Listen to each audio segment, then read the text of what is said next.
Há uma frase de Adam Smith na qual ele refere que pessoas do mesmo negócio raramente se encontram, mas que quando isso acontece, a conversa tende a encaminhar-se para algum tipo de conspiração contra o público ou para algum acordo no sentido de subir preços. Este tipo de comportamento concertado, conluio ou colusão, é ilegal. Está previsto tanto no Sherman Act, como na legislação da União Europeia, como na legislação portuguesa. Qualquer acordo entre empresas que restrinja a concorrência é considerado ilegal e é punido com multas e, nos Estados Unidos, também com penas de prisão. Ainda assim, as empresas cedem frequentemente à tentação de realizar este tipo de acordos. Um exemplo recente em Portugal foi um acordo entre bancos no sentido de partilhar informação acerca do crédito concedido a empresas e às famílias para a aquisição de habitação ou para consumo. Este acordo foi descoberto essencialmente porque um dos bancos, o Barclays, denunciou a existência do acordo às autoridades. Além do Barclays, também o Montepio colaborou com as autoridades, tendo sido a sua coima reduzida em 50%, enquanto que a do Barclays foi totalmente eliminada. Algo que dificulta o estabelecimento e a estabilidade de um acordo colusivo é o conflito entre os interesses individuais de cada empresa que constitui o cartel e os interesses do grupo, os interesses do conjunto das empresas que constituem o cartel.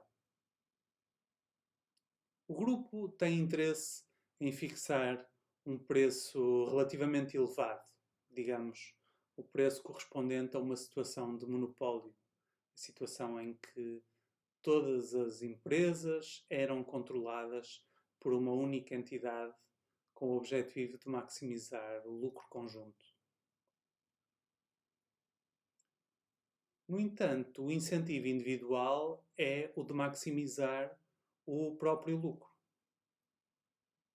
Quando as empresas combinam subir preços para esse nível, que podemos chamar o nível de preços de monopólio,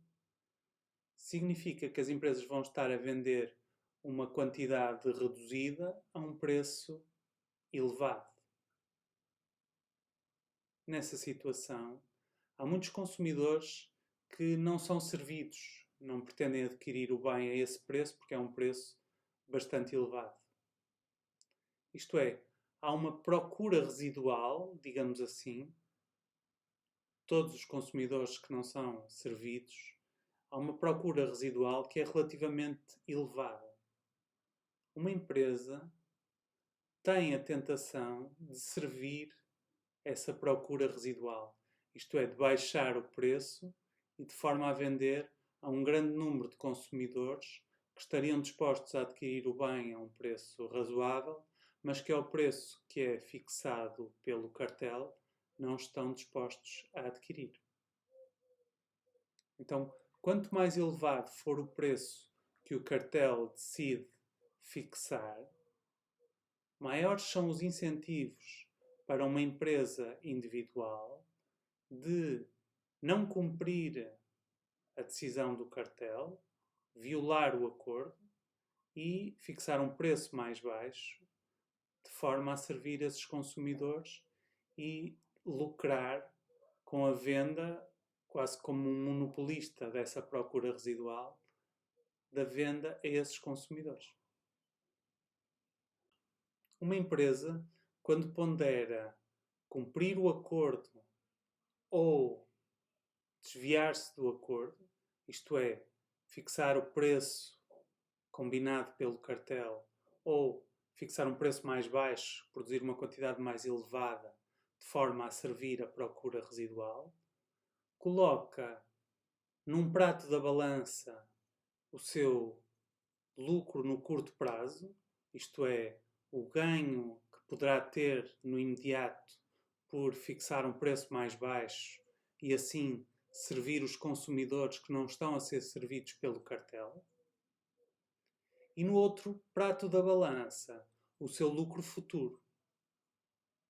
Se a empresa se desviar, o cartel vai se dissolver e, portanto, os lucros da empresa vão baixar, vai aumentar o nível de concorrência na indústria. Se a empresa não se desviar, o cartel continuará em funcionamento e, portanto, a empresa poderá beneficiar de lucros elevados no futuro. Então, a decisão entre cumprir o acordo ou desviar-se do acordo tem a ver com até que ponto a empresa é paciente, até que ponto a empresa valoriza o seu lucro futuro relativamente ao seu lucro no presente. Esse nível de paciência abaixo do qual a empresa se desvia e acima do qual a empresa cumpre o acordo é uma espécie de nível de paciência crítico que, em termos de modelo, nós designamos por fator de desconto crítico e que pode ser calculado comparando, por um lado, os lucros presentes e futuros em conluio com, por outro lado, a soma entre um lucro mais elevado no presente, um lucro de desvio, e os lucros de continuação, que já não são os lucros de conluio, mas passam a ser uns lucros de concorrência.